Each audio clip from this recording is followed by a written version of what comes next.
바로 이어서 또 뉴욕 증시에 관련한 말씀 나눠볼 텐데요.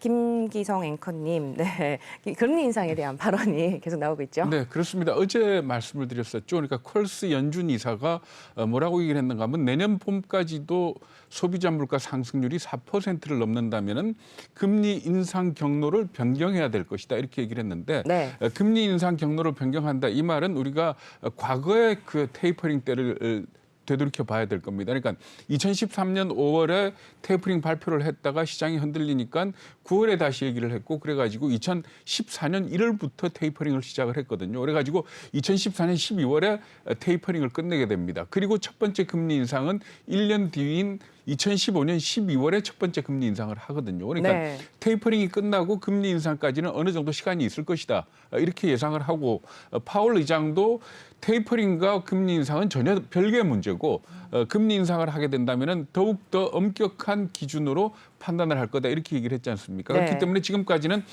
올해 안에 테이퍼링을 시작을 해서 내년 중반에 테이퍼링을 끝내게 된다면 어느 정도 시간을 두고 아마 빨라야 2023년 초가 아니겠느냐.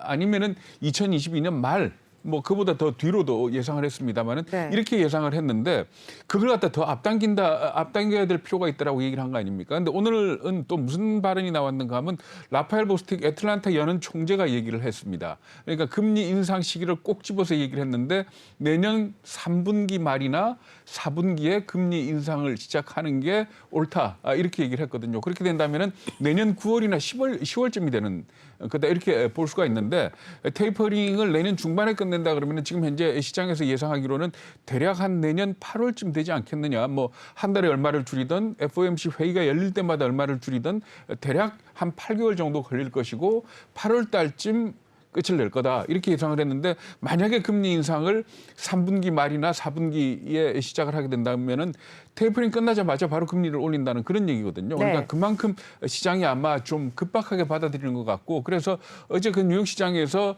채권 금리가 장단기 할 거 없이 모두 다 크게 오르는 그런 모습을 나타냈습니다. 네, 말씀 잘 들었습니다. 간밤에 또 채권 시장이 크게 움직이는 모습을 좀 보여줬는데 뉴욕 시장에서도 그렇고 또 중국 헝다그룹 디폴트에 굉장히 또 신경을 쓰고 있는 것 같죠. 그렇죠. 그러니까 갑자기 뉴욕 시장에서 헝다그룹에 신경을 쓰게 된 게 우리가 네. 전번에 한번 말씀을 드렸죠. 헝다가 자금난을 벗어나기 위해서 자회사인 헝다무럽의 지분 50.1%를 허승창전이라는 회사에다가 네. 매각을 하기로 했다라고 그렇게 했었는데 이게 그동안 잘 안 되는 것 같다. 매각에 실패할 것 같다. 뭐 중국 정부가 지방 정부가 태클을 거는 것 같다. 이런 얘기가 있었는데 어제 공식적으로 매각 안 한다라는 그런 발표가 나왔던 겁니다. 이렇게 되니까 결국은 헝다그룹이 더 어려워지는 거 아니냐. 그러면 결국은 채권 이자 못 갚고 디폴트가 오는 거 아니냐. 이렇게들 걱정을 하고 있는 겁니다. 네, 말씀하신 것처럼 또 달러 채권, 뭐 이자 지급 유예 기간도 곧 끝나잖아요. 그렇죠. 그러니까 첫 번째로 왔던 달러 채권 지급 이자가 지난달 23일이었습니다. 대략 한 1,000억 원 가까이 되는 그런 돈이었는데 이걸 갖다가 지급을 안 했거든요. 근데 그 채권에는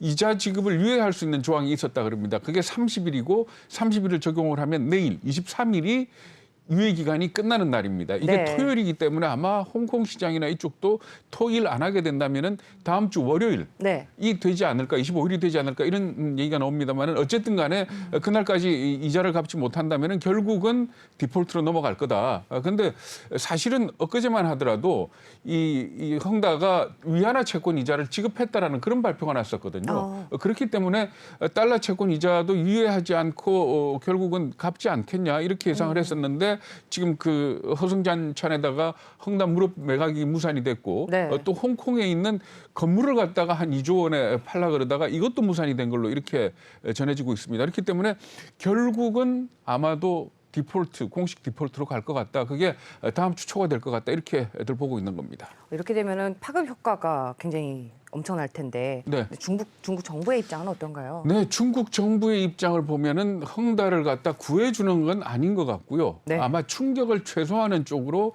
가닥을 잡고 있는 걸로 이렇게들 보고 있습니다. 왜냐하면 류허 부총리가 얘기를 했습니다. 베이징의 한 포럼에서 19일 날 얘기를 했는데 뭐라고 네. 했는가 하면 부동산 시장에서 개별 위험이 개별 문제가 나타나더라도 위험을 통제할 수 있을 것이다 이렇게 얘기를 했습니다. 그렇기 네. 때문에 결국은 헝다는 디폴트 수준으로 가서 뭐 질서 있는 디폴트가 됐건 질서가 없는 디폴트가 됐건 디폴트로 넘어갈 것 같은데 지금 문제가 뭔가 막 헝다만 하더라도 이 채권 이 부채가 대략 한 3천억 달러 정도 되는 걸로 이렇게 나오고 있지 않습니까? 네, 우리 그렇죠. 돈으로 한 300조 원 되는데 이것 이외에 또 더 다른 부채가 있다는 그런 얘기도 있습니다. 그러니까 이게 그림자 금융을 통해 가지고 조달한 그런 돈도 있다는데 이걸 제외하고도 노무라 증권이 집계한 걸 보면은 지금 현재 중국 부동산 업계가 아직 갚지 않은 미상환 채권이 어느 정도인가 하면은 무려 33조 5천억 위안. 네. 달러로 계산을 하면은 5조 2,400억 달러라 그럽니다. 그러니까 이게 계산이 안 되는 돈 그러니까요. 정도인데 네. 6,155조 원 정도 되는 이런 돈이고 중국의 GDP로 따지면은 3분의 1 정도 됩니다. 그러니까 만약에 이 얘기는 뭔가 하면은 중국의 부동산 회사들이 모두 망한다면은 이 채권들이 모두 디폴트가 나겠죠. 그렇죠. 근데 그런 상황은 오지 않겠지만은 그만큼 지금 뭐 실리라든지 화양연이라든지 계속 지금 무너지고 있지 않습니까? 그렇습니다. 이런 네. 걸 볼 적에 전반적으로 이 부동산 채권들이 과연 제대로 갚겠느냐? 그러면 이게 단순히 중국의 문제, 헝다의 문제로 끝나는 게 아니고 세계 금융 시장에도 어느 정도 영향을 미치지 않을까 이렇게들 걱정을 하고 있는 겁니다. 네, 말씀 잘 들었습니다. 끝으로 하나만 더 여쭤보도록 할게요. 뉴욕 시장 또 뭐 다양한 경제 지표들이 나왔는데요. 다른 경제 지표들은 어떻게 네, 나와요? 어제 신규 실업수당 청구 건수 나오는 날이었죠. 29만 그렇습니다. 건. 그러니까 네. 전주보다 6천 건이 줄어들었고요.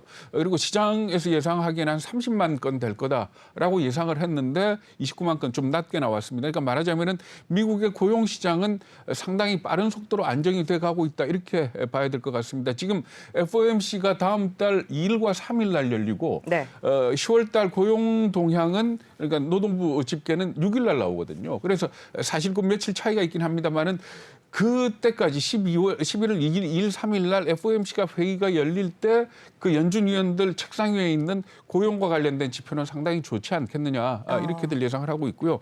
그리고 기존 주택 판매가 나왔습니다. 9월 달 볼 것 같으면은 시장에서는 한 3.7% 늘어날 거다라고 예상을 했는데 7% 늘어나서 주택 거래는 굉장히 활성화되고 있는 걸로 이렇게 집계가 됐습니다.